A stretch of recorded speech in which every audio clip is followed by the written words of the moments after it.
They ask the advice of the doctor. They ask the advice of those experts. They ask advice of the other brothers and sisters, family members, friends, television, and of course you can understand what I'm trying to say. You ask the advice of Google instead of Jesus. Why? Who is our Savior? Not Google.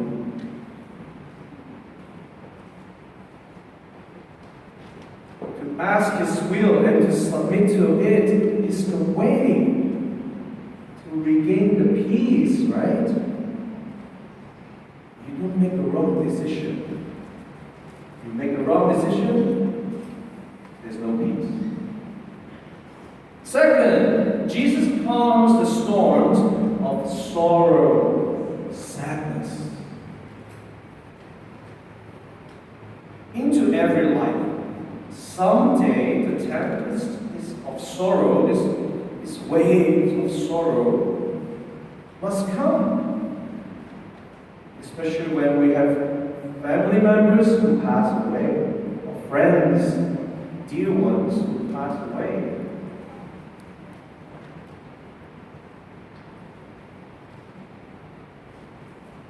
For sorrow is ever the penalty of love, and if a man loves, he or she will sorrow.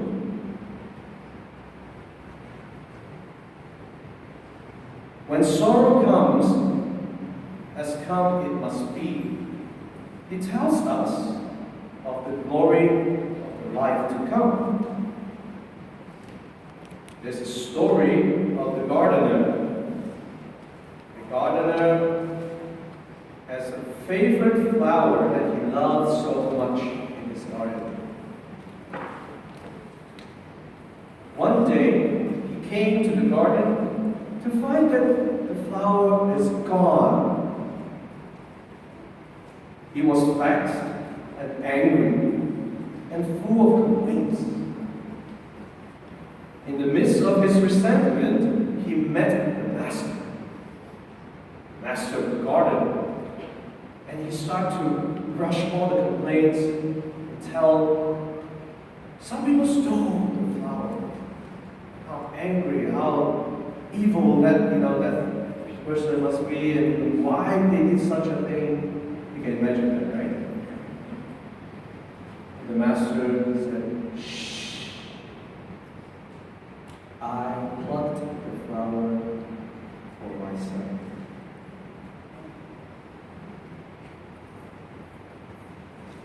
Do you understand that story?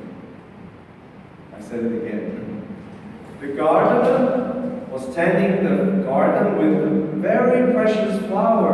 And one day it was lost because the master had took it.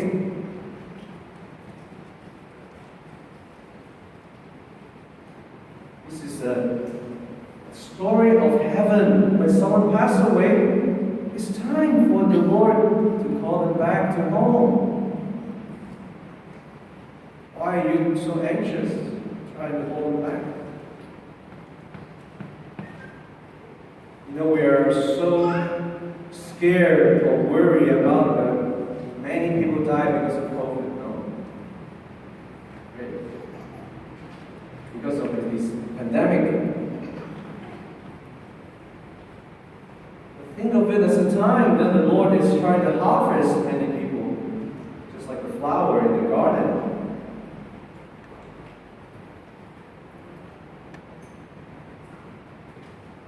In the storm of sorrow, Jesus tells us that those we love have gone to be with God, and gives us the certainty that we shall meet again those whom we have loved and lost.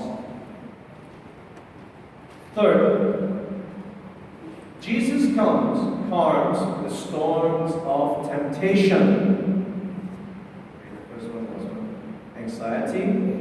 Second, sorrow. And third, temptation.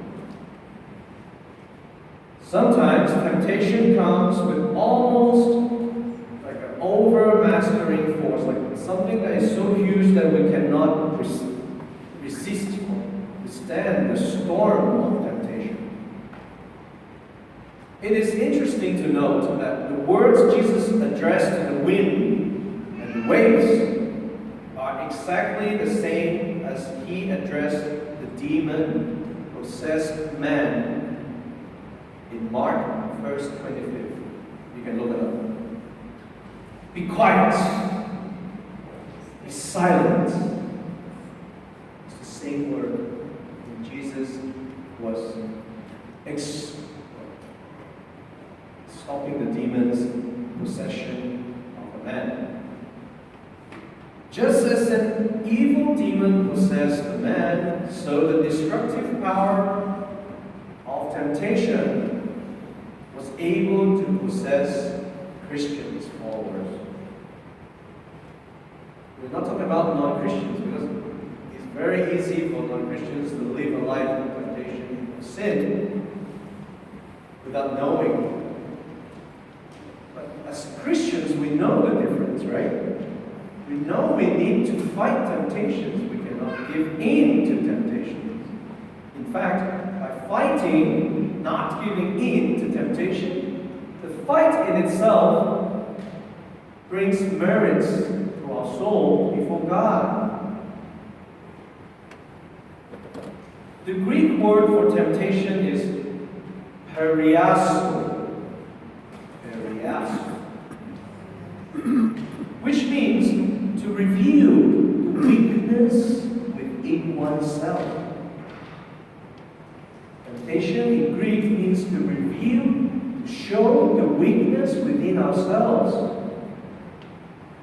We cannot be tempted by something if the weakness is not inside of us. Right? If you are being tempted, God is using it to reveal to you, to us, our weakness, so we can what? Pay attention.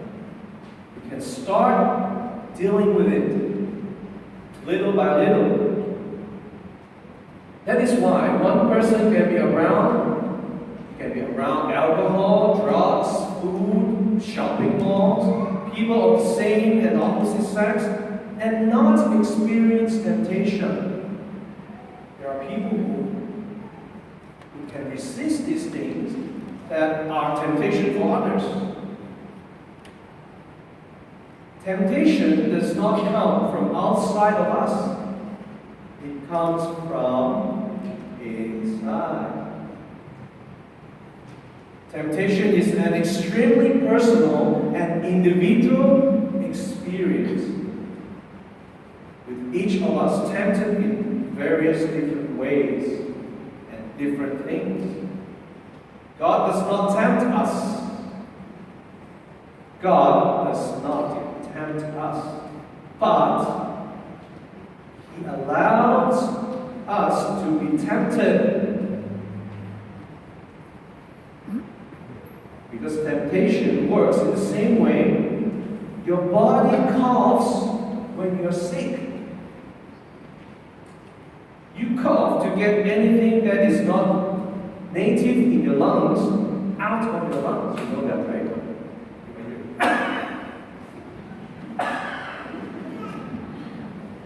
Is a mechanism is to bring the things not inside, so not supposed to be inside, out.